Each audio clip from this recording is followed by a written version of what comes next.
once in a while. And the one good thing about attending milk drivers union meetings in the evening, they wanted them short. Get them over with, because they had to get up at 2 a.m. So it was always a pleasure to have a union meeting with milkmen. Well, that's a good beginning, and that's a good way to begin. I think you did have the act of the Lord. After that, I became the attorney for the 3 different locals, the bakery drivers and the construction drivers. And then later I became the attorney for the Teamsters in Hagerstown and Salisbury and the warehouse employees. So I had a very happy relationship with the Teamsters, and I can assure the people of Baltimore and Maryland that the Teamsters in Maryland were as clean as a whistle. That's been my experience, too. They were native Baltimoreans. They were all up out of the ranks. They had driven freight trucks. They were bakery drivers. They were ice cream drivers. They had worked in the plant at Seal Test. They had driven petroleum trucks for American Oil. There was just none of any element whatsoever of racketeering with the Baltimore Teamsters. Yeah, we hear about it in New Jersey and in Detroit, and both of those small areas give the Teamsters all over the nation a black eye. But my experience with the Teamsters is they are the most businesslike, most independent a union. And in Maryland, as far as my experience is concerned, we've had a couple rogues here and there, and you can have a couple rogues in any company. Or any church. In any church, right. But as far as the unions themselves and their operation, they are as clean as any union around.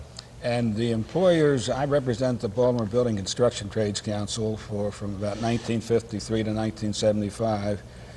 When I say I represented, I mean I was their attorney. Union officials used to say to me when I would say I represented the bricklayers or something, they would think I was infringing on their territory. They thought they represented the bricklayers. So lawyers say I represented so-and-so. Really, I should have said I was the attorney for the carpenters or whatnot. But the employers, I think, as a whole, who dealt with different crafts, said the Teamsters they were tough to deal with. They wanted to get the best reasonable deal for their members. But once they made an agreement, their word was their bond.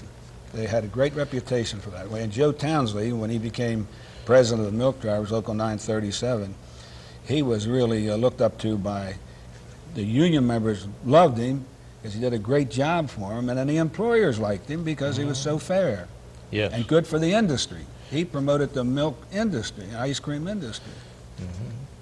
And he has promoted Teamsters very well, too. He became the president of Joint Council. Right. He became, of all the 10 locals in the state of Maryland, Joe Townsley was elected the president of that Joint Council.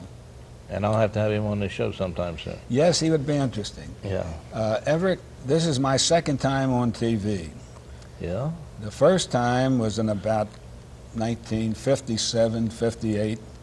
There was a non-union dairy that has since gone out of business, not because of the Teamsters, but they had one client, one of the huge chain stores, Pantry Pride, that's gone out of business. And that was like 60 or 70% of this dairy's business, and you put all your eggs in one basket sometime and you get burnt, which they did. But anyway, that dairy hired some very competent and high-priced lawyers who, the first time in my labor law experience, put on a TV show, went to the public, trying to portray the local Baltimore Teamsters as a bunch of out-of-town thugs like some of the people in northern New Jersey and in Detroit. So we decided we had to have a TV show to show them that Joe Townsley had been worked in a dairy and that Harry Ryan had driven a milk wagon with horses, that the 3 Teamster leaders were all local guys who had risen out of the ranks. Well, they picked out one shop steward who was a preacher. No offense to you, Everett. And they said he's the greatest public speaker. He gets up at our meetings and he makes the best speeches at all the meetings. So they had a table in front of us, one of the commercial stations here in town, and it had a little ledge about 4 inches high that we could hide our notes behind to read. Well, the president of the union, who's now dead, a very fine guy named Harry Ryan, he had been a supervisor at Green Spring Dairy. The camera came on him, We were all nervous as could be. And they signaled to Harry to talk, and he says, my name is, my name, and he looked down for the piece of paper to read Harry Ryan.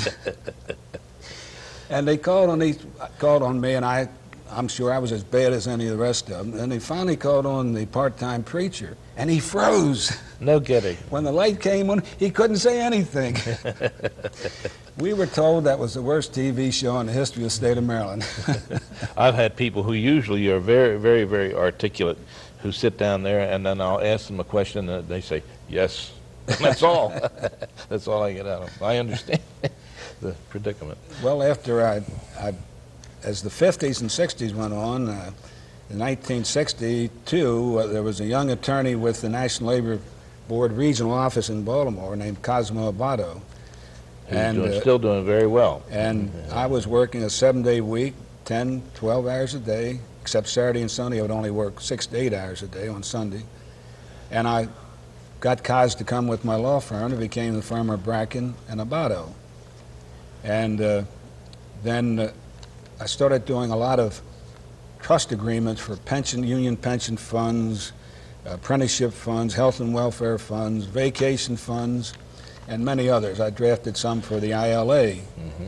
One of them is the Container Royalty Trust Fund, which gets a lot of publicity in the newspapers, which management would love to get rid of in the maritime industry. And then in 1975, I applied to become a judge with the National Labor Relations Board in Washington. And I was accepted. And then for 12 years, I served as an ALJ, and I heard cases in 32 states. The NLRB has set up that in Washington we had about 60 judges who heard cases anywhere from the Atlantic coast to the Rocky Mountains and Puerto Rico. And then in San Francisco there were about 20 judges, and they heard NLRB cases from California to the Rockies. But they also did get Hawaii and Alaska. In the wintertime, of course, they didn't want to go to Alaska. That's for sure. I would like to have gone to Alaska, but I never got the chance. I never got the chance to go to Hawaii either. They tell me they were strictly assigned the cases on the strictest kind of seniority. No union ever applied seniority rules more strictly than they did about who got cases in Hawaii. I see. I'm sure they would have to. Yeah, everybody would want to go. A lot of people think that that we heard cases in Washington, D.C. We did hear a tiny little bit. If the mail carriers, strangely, come under the NLRB. It's not looked on as a federal agency. And we used to hear a few cases of disputes, chiefly inter-union disputes between union officers who would accuse some shop steward to be removed as a shop steward, and they would say that the president removed them from office because of their politics. And they would file a charge against the union. So we had very few cases in Washington. Normally, we moved the hearing to the closest courthouse to where the dispute occurred. In other words, if in Memphis, Tennessee, a clothing company had a dispute with the ladies' garment workers, amalgamated, we would go to as close to the courthouse as we could find. It was the county courthouse, the federal courthouse. I heard cases in big, magnificent federal courthouses. I heard them in little county courthouses. I heard some in Holiday Inns. And one of the most important cases I ever heard involving the entire super seniority system of the Chrysler Corporation was in a basement in an old rundown courthouse in Van Wert, Ohio. So you never knew what you were going to get when you left Washington. The regional attorney for the board has 34 regions throughout the United States and its outlying states. They set up where the hearing will be. Now, as the judge, I had a right to reject that hearing as not being adequate, but rarely ever did that. Occasionally we would.